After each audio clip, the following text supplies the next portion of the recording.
அனைவருக்கும் வணக்கம். என்னுடைய பெயர் கிருத்திகா. எங்கள் வீட்டில் என்னை கட்டாயமாக மாதவன் என்ற ஆணுக்கு திருமணம் செய்து கொடுத்தார்கள். கட்டாய திருமணம் என்பதால் அவருடன் உறவுக்குள் நுழைய குறைந்தபட்சம் விருப்பம் கூட எனக்கு இல்லை. அவர் என்னை தொட்டால் எனக்கு கோபம் வந்தது.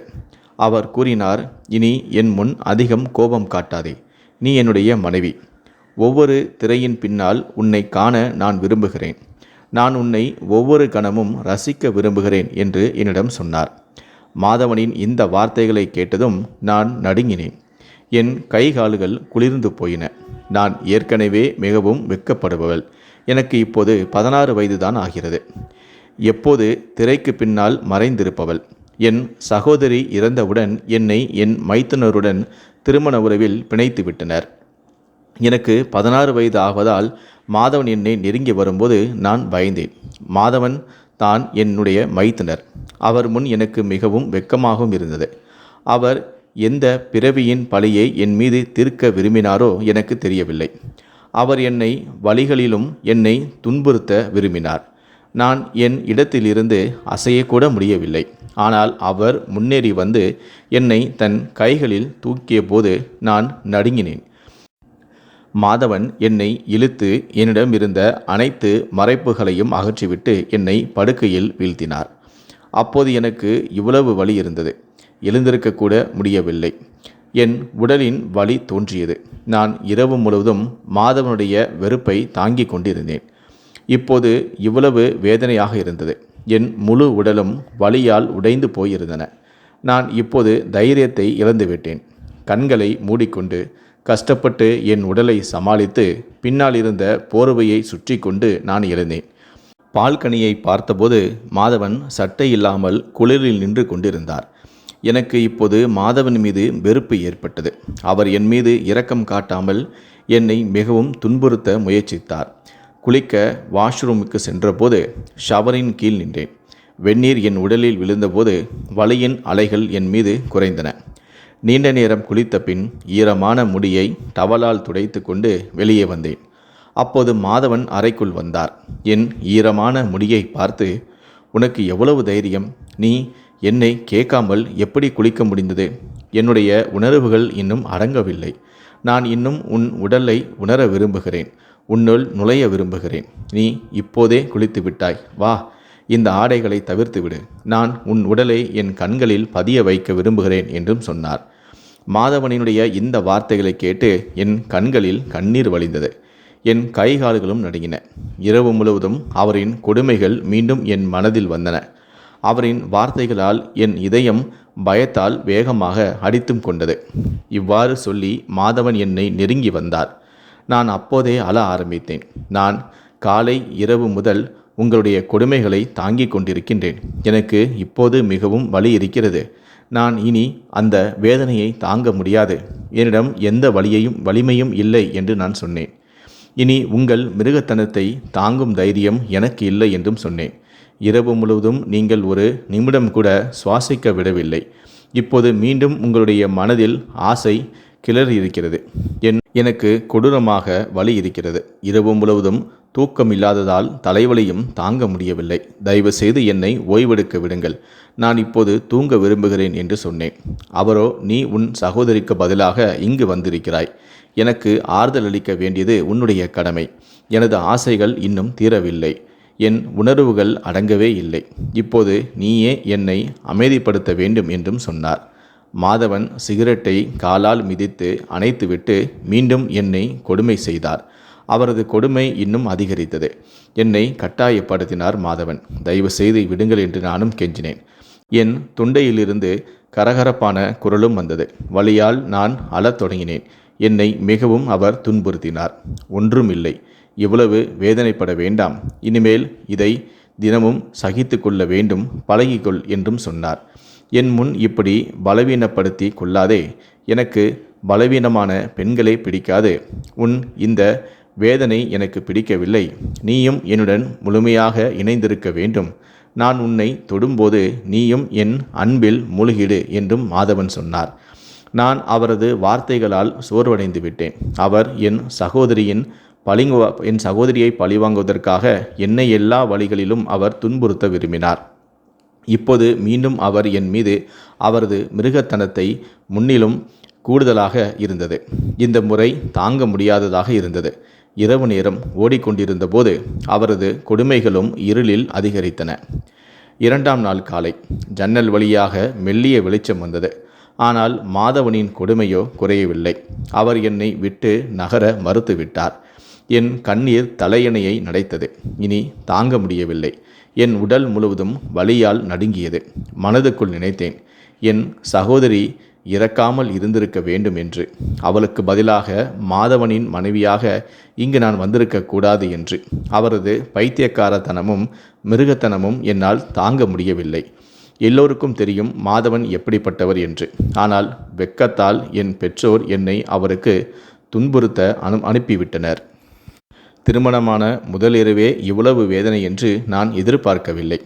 காலை ஒரு 8 மணி இருக்கும். அறையில் வெளிச்சம் பரவியது. மாதவனின் ஆசை கொஞ்சம் அடங்கியதும் அவர் என்னை தள்ளிவிட்டு, போ, இப்போது குளிக்கலாம் என்று சொன்னார். ஆனால் இனி என்னை கேட்டுதான் நீ குளிக்க வேண்டும் என்றும் சொன்னார். பிறகு அவர் தூங்க படுத்தும் கொண்டார். எனக்கு அசையக்கூட தைரியமில்லை. என் உடல் முழுவதும் வலியால் நிறைந்திருந்தது.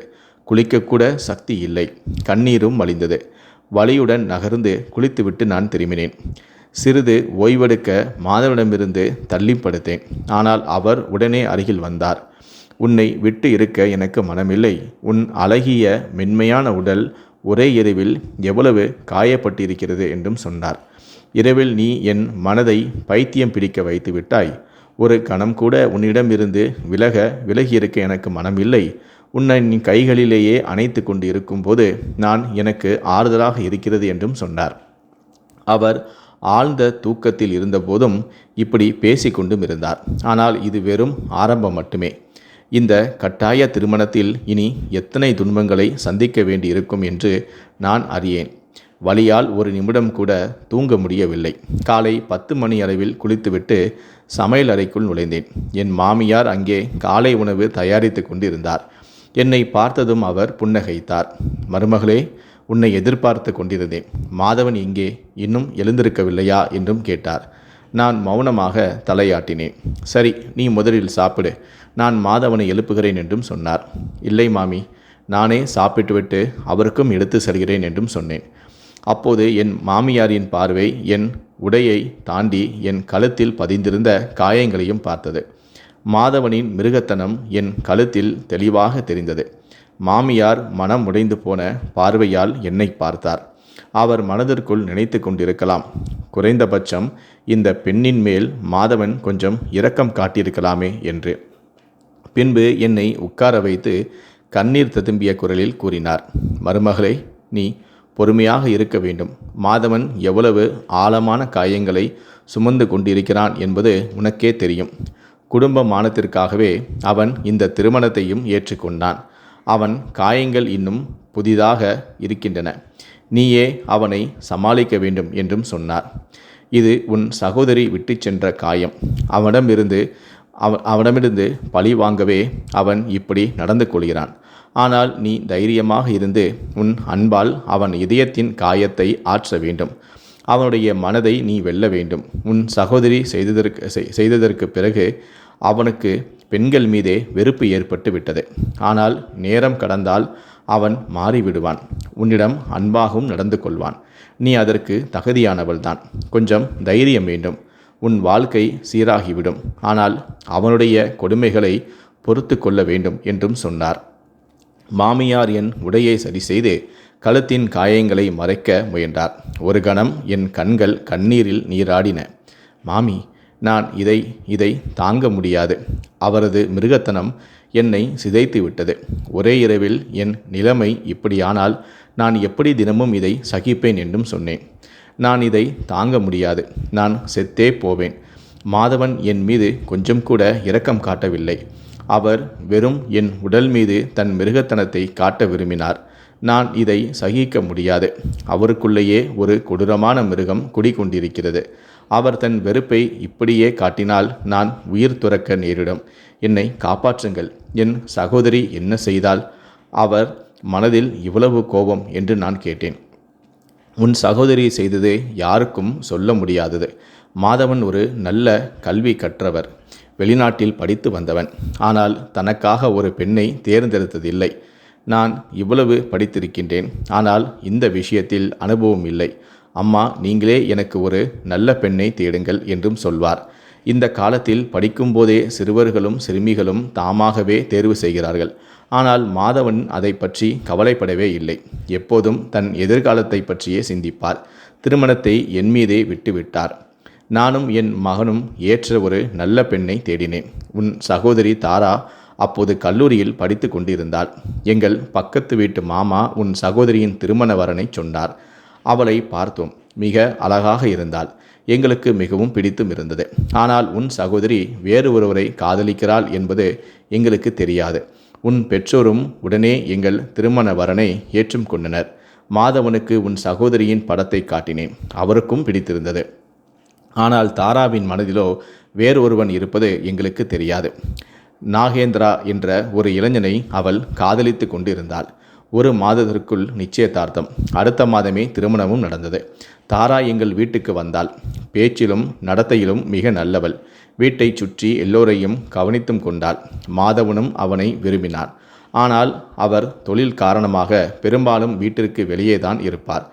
இதைத்தான் தாரா பயன்படுத்தியும் கொண்டாள். நாங்கள் தாராவை முழுமையாக நம்பியிருந்தோம். அவள் வெளியே போவதற்கு எந்த தடையும் இல்லை. அவளது கல்லூரி கடைசி ஆண்டு நடந்து கொண்டிருந்தது. மாதவன் அவள் படிப்பை தொடரவும் அனுமதித்தார். அவள் கல்லூரிக்கு சென்று அந்த நாகேந்திரனை சந்தித்து கொண்டும் இருந்தாள். ஆனால் எங்களுக்கு இதன் சிறிதளவு தெரியாது. இப்படி மாதவன் தாரா திருமணத்திற்கு 8 மாதங்கள் கடந்திருந்தன. தாரா மாதவனை விரும்பவில்லை என்பது எங்களுக்கு புரியவே இல்லை. ஆனால் அவள் நாகேந்திரனுடன் மிகவும் முன்னேறிவிட்டாள். அவனுடன் நட்பை தாண்டி உறவையும் வைத்து கொண்டாள். மாதவன் எப்போதும் எல்லோருக்கும் ஆச்சரியம் செய்ய விரும்புவர். தன் மனைவி தாராவுக்கும் ஒரு ஆச்சரியம் செய்ய விரும்பினார். ஒரு நாள் வணிக கூட்டத்திலிருந்து நேரடியாக அவள் கல்லூரிக்கு சென்று ஆச்சரியப்படுத்த எண்ணினார். அவருக்கு தெரியாது அவரது மனைவி தாரா எவ்வளோ பெரிய துரோகம் செய்து கொண்டிருந்தாள் என்பது. கல்லூரிக்கு சென்றதுமே தாரா நாகேந்திரா என்ற ஒரு இளைஞனுடன் ஒரு உணவகத்தில் இருப்பதாக தெரிந்தது. அதுவும் தினமும் போவதாக. கல்லூரி மாணவியிடம் அந்த உணவகத்தின் விலாசம் கேட்டு மாதவன் நேரடியாக அங்கே சென்றார். தாராவும் நாகேந்திரனும் அங்கே அமர்ந்து காதல் கடலில் மூழ்கி கொண்டிருந்தனர். தாரா சொல்லி கொண்டிருந்தாள், என் கணவர் ஒருபோதும் என்னை கண்டு கொள்வதில்லை. அவருக்கு தனது வணிகத்திற்கு மேல் நேரமே கிடையாது. இரவு வீடு வந்தால் ஒரு 2 பேச்சு மட்டும்தான். சில சமயம் கொஞ்சம் அன்பும் காட்டுவார். அது போதாது. நாகேந்திரா, நீங்கள்தான் எனக்கு ஆறுதல் அளிக்கிறீர்கள். எங்களுக்கு திருமண சிக்கல்கள் இல்லை. உங்களுக்கு மனைவி உண்டு, எனக்கு கணவர் உண்டு. இப்படியே நட்பாக வாழலாம். உங்கள் மனைவி உங்கள் வீடு, பெற்றோர், சகோதரர்களை பார்த்து கொள்வாள். நான் உங்களுடன் இருந்து உங்களுடன் ஆறுதலாக இருப்பேன். உங்களிடமும் உள்ள அன்புதான் என் தாகத்தை தணிக்கிறது. என்னை மறந்து விடாதீர்கள் நாகேந்திரா என்று பேசிக்கொண்டிருந்தார். இதை கேட்டதும் என் மகனின் மாதவனின் தலையே சுற்றியது. அங்கே இருந்த நாற்காலியை எடுத்து நாகேந்திரன் தலையிலேயே ஓங்கி அடித்தார். தாராவை தொடக்கூட இல்லை. கோபத்தில் வீட்டுக்கு வா என்று மட்டுமே சொன்னார். உணவக ஊழியர்கள் வந்து நாகேந்திரனை காப்பாற்றினார்கள். வீட்டுக்கு வந்தபோது மாதவனின் கண்களில் இரத்தம் கொதித்தது. அவர் உணவகத்தில் பதிவு செய்த வீடியோவை உன் பெற்றோருக்கு அனுப்பினார். அந்த வீடியோவை பார்த்து அவர்கள் வெட்கத்தில் தலைகுனிந்தனர். உன் தந்தை கூட, இவள் எங்கள் வீட்டுக்கு வரவே கூடாது. நீங்கள் என்ன செய்தாலும் சரி, என் 2வது மகளையும் உங்களிடமே கொடுத்து விடுகின்றேன் என்றார். அப்போதுதான் உன் கதையே தொடங்கியது. அதன் பிறகு மாதவன் யாரிடமும் பேசவில்லை. என்னை மட்டும் கோபித்தார். திருமணத்திற்கு முன்பே அந்த பெண்ணின் குணத்தை சோதித்திருக்க வேண்டும். உன் அம்மாவிடம் புகார் செய்தேன். அவர் சொன்னார், கடவுள் மேல் சத்தியம், தாரா எங்களிடம் யாரையும் காதலிக்கிறேன் என்று சொல்லவே இல்லை. சொல்லியிருந்தால் அவனையே நாங்கள் கல்யாணம் செய்து கொடுத்திருப்போம் என்று உன் பெற்றோர்கள் சொன்னார்கள். இப்போது அவள் உங்கள் வீட்டின் மானம். நீங்கள் என்ன செய்தாலும் சரி என்று என்னிடம் சொல்லிவிட்டார்கள். அன்றிலிருந்து தாராவின் வெளியேற்றல் நிற்கப்பட்டது. மாதவன் தனது வணிகத்தை மேலாளரிடம் ஒப்படைத்து வீட்டிலேயே தங்கியும் விட்டார். காலையிலிருந்து இரவு வரை, இரவில் இருந்து காலை வரை அவளிடமே தன் காதலை வெளிப்படுத்தினார். ஒரு நாள் பின்னால் நின்று பார்த்தேன். கழுத்தில் பல காயங்கள். ஆனால் அறையிலிருந்து ஒரு சத்தமும் வராது. சண்டையோ சச்சரவோ இல்லை. ஒருபோதும் கூச்சலும் போடவும் இல்லை. இந்த சம்பவத்திற்கு 2 மாதங்களுக்கு பிறகு தாராவின் உடல்நிலை மிகவும் மோசமானது. மாதவன் நர்ஸை வீட்டுக்கே அழைத்தார். சோதனை செய்தபோது அவள் 4 மாத கர்ப்பிணி என தெரிய வந்தது. மேலும் சோதனைகளும் செய்தபோது சோதனைகளில் தெரிந்தது அவள் கருவில் வளர்ந்த குழந்தை மாதவன் அல்ல, நாகேந்திரனுடையது என்று. அப்போதுதான் மாதவனின் கால்களுக்கு அடியில் நிலை தடுமாறியது. முதல் முறையாக அவர் தாராவை அடித்தார். நீ டிவோர்ஸ் வாங்கி கொண்டு நாகேந்திரனுடனே சென்றுவிடு. இந்த குழந்தைக்கு நான் தந்தை என்று பெயர் சொல்ல முடியாது என்றும் கூறினார். அப்போதுதான் தாரா முதல் முறையாக விம்மி விம்மி அழுதாள். தன் தவறுகளுக்கு மன்னிப்பும் கேட்டாள். தான் 9வது வகுப்பிலிருந்தே நாகேந்திரனை காதலித்ததாகவும் அவன் கிராமத்துக்கு சென்று பெற்றோர் விருப்பப்படி திருமணம் செய்து கொண்டதாகவும் கூறினாள். நாகேந்திரன் திருமணத்துக்கு பிறகு நகரம் திரும்பிய போது தாராவிடம் எல்லாவற்றையும் சொல்லிவிட்டான். ஆனால் தாராவோ அவனை விடவில்லை. இருவரும் கணவர் மனைவிடமிருந்து மறைந்து தன்னுடைய காதலை வெளிப்படுத்தியும் கொண்டார்கள். இந்த உறவை வாழ்நாள் முழுவதும் தொடரவும் விரும்பினார்கள். ஆனால் தாராவின் விளையாட்டு முடிந்துவிட்டது. கர்ப்பமாகிவிட்டாள். அவளது உடல்நிலை மோசமடைந்தது. மாதவன் அவள் மீது கோபமாக இருந்தார். எவ்வளவு கொடுமை செய்ய முடியுமோ அவ்வளவும் செய்தான். நீ இந்த வீட்டை விட்டு வெளியேறலாம் என்றும் சொன்னான். ஆனால் தாராவோ எங்கு போவாள்? ஒரு நாள் தாரா மாதவனிடமிருந்து மறைந்து நாகேந்திரனை தொலைபேசியில் அழைத்தாள். என் கர்ப்பத்தில் உள்ள குழந்தை உன்னுடையது என்றும் சொன்னாள். ஆனால் நாகேந்திரனோ மறுத்துவிட்டான். நான் இந்த குழந்தையை ஏற்க மாட்டேன். எனக்கே 3 குழந்தைகள் உள்ளனர். இந்த கர்ப்பத்தை நீ கலைத்துவிடு. உன் வாழ்க்கை சுகமாக இருக்கும். இந்த பிரச்சனையும் முடிந்துவிடும் என்றும் சொல்லிவிட்டான். அன்றுதான் தாராவுக்கு தன் தவறே புரிந்தது. அவள் செய்தது மிகப்பெரிய தவறு என உணர்ந்தாள். அந்த குழந்தைக்கு யாரும் தந்தை என்று பெயர் சொல்ல மறுத்தனர். தாரா அந்த குழந்தையை இழக்க விரும்பவில்லை. இந்த மன அழுத்தத்தில் ஒரு நாள் தாரா இறந்துவிட்டாள். வயிற்றில் திடீர் வலி ஏற்பட்டு அவளது உயிரும் போய்விட்டது. தாரா இறந்த பிறகு உன் பெற்றோர் உன்னை மாதவனின் திருமணத்துக்கு செய்து வைத்தனர். அவர்கள் மிகவும் வெட்கப்பட்டனர். தாராவின் துரோகம் மாதவனை ஒரு பைத்தியக்காரனாகவே மாற்றிவிட்டது. அவர் இப்போது யாரையும் நம்புவதும் இல்லை. மாதவன் அம்மாவின் வார்த்தைகளை கேட்டு எனக்கு மிகவும் வருத்தமாக இருந்தது. தாராவின் தவறுக்கான தண்டனையை நான் அனுபவித்து கொண்டிருந்தேன். எங்கள் திருமண வரவேற்பு விழா பெரிய ஆடம்பரத்துடன் நடந்தது. விழாவிற்கு பிறகு என் பெற்றோர் என்னை அழைத்து சொல்ல வந்தனர். நான் மிகவும் மகிழ்ச்சி அடைந்தேன். மாதவனிடமிருந்து விடுபட போகிறேன் என்று. ஆனால் அது ஒரு சிறிய தவறான எண்ணம் மட்டுமே. மாதவன் தெளிவாக மறுத்துவிட்டார். நான் கிருத்தியை அனுப்ப மாட்டேன். என் பெற்றோரும் ஊமையாக திரும்பிச் சென்றனர். அவர்களுக்கு தம் மருமகனிடம் முழு நம்பிக்கை இருந்தது. ஆனால் நான் என்ன பாவம் செய்தேன்? இந்த கணவனிடம் நான் சிக்கிக் கொண்டேன். மாதவன் என் சகோதரி தாராவின் பழியை என்னிடம் தீர்த்து கொண்டிருந்தார். என் வயது அதிகம் இல்லை. நான் 10ஆம் வகுப்பு தான் முடித்திருந்தேன். ஒருபோதும் எந்த ஆணுடனும் பேசியதே இல்லை. மாதவனின் தோற்றம் மிக அழகாக இருந்தது. யாரும் அவரை மணக்க வேண்டாம் என மறுப்பு தெரிவிக்கவும் மாட்டார்கள். ஆனால் நான் மட்டும் அவரது கொடுமைகளை சகிக்க வேண்டியிருந்தது. திருமண நாளில் நான் ஆடை அணிந்து கொண்டிருக்கும் போது விழாவும் முடிந்தது. என் பெற்றோர் வீடு திரும்பினர். இரவில் அந்த கனமான லகங்காவால் மூச்சு திணறியபடி அதை கலட்டினேன். அப்போது என்னுடைய கணவர் உள்ளே வந்தார். கோபத்துடன் பார்த்தார். யாரை கேட்டு இதை நீ கலட்டினாய்? போய் மீண்டும் அணிந்து வா. நான் உன்னை முழுமையாக பார்க்க வேண்டும். அழுது கொண்டே மீண்டும் லகங்கா அணிந்தேன். பின்புற கொக்கி சரியாக மாட்டாமல் முயன்றேன். அப்போது மாதவன் அவரது மிருகத்தனம் தொடங்கினார். ஆனால் நான் எதுவுமே செய்ய முடியவில்லை. ஏனென்றால் நான் வேறு ஒருவரின் பாவத்திற்காக தண்டிக்கப்படுகின்றேன். 2 மாதங்கள் சகித்தேன். பிறகு என் உடல்நிலை கெட்டது. டாக்டர் சோதனையில் நான் கர்ப்பமாக இருப்பதும் தெரிந்தது. இதை அறிந்த மாதவன் மகிழ்ச்சியில் துள்ளினார். அவர் தன் கொடுமைகளுக்கு மன்னிப்பும் கேட்டார். நானும் மன்னித்தேன். ஏனெனில் இந்த குழந்தையை நானும் விரும்பினேன். குழந்தை வரவே மாதவன் முழுமையாக மாறினார். இப்போது அவர் என்னை நம்புகிறார். தாராவை மறந்துவிட்டார். அவர் செய்த ஒவ்வொரு தவறுக்கும் மன்னிப்பும் கேட்டார். நானும் மன்னித்தேன். மாதவன் நல்ல மனிதர். தன் மனைவியை தவிர வேறு எந்த பெண்ணையும் அவர் பார்த்ததில்லை. என் சகோதரி தாரா செய்த துரோகம் அவரை பாதித்திருந்தது. தாராவின் துரோகத்தால் அவர் பைத்தியம் பிடித்தவராக மாறினார். ஆனால் இப்போது நாங்கள் மிகவும் மகிழ்ச்சியாக இருக்கின்றோம். நான் மாதவனுக்கு ஒரு மகனை ஈன்றெடுத்தேன். அவர் இப்போது என்னை முழுமையாக நம்புகிறார். நானும் அவரை நம்புகிறேன். நீங்கள் என் இடத்தில் இருந்தால் என்ன செய்வீர்கள்? எங்கள் கதை உங்களுக்கு பிடித்திருந்தால் வீடியோவை லைக் செய்து மறக்காமல் சப்ஸ்கிரைப் செய்து கொள்ளுங்கள். நன்றி, வணக்கம்.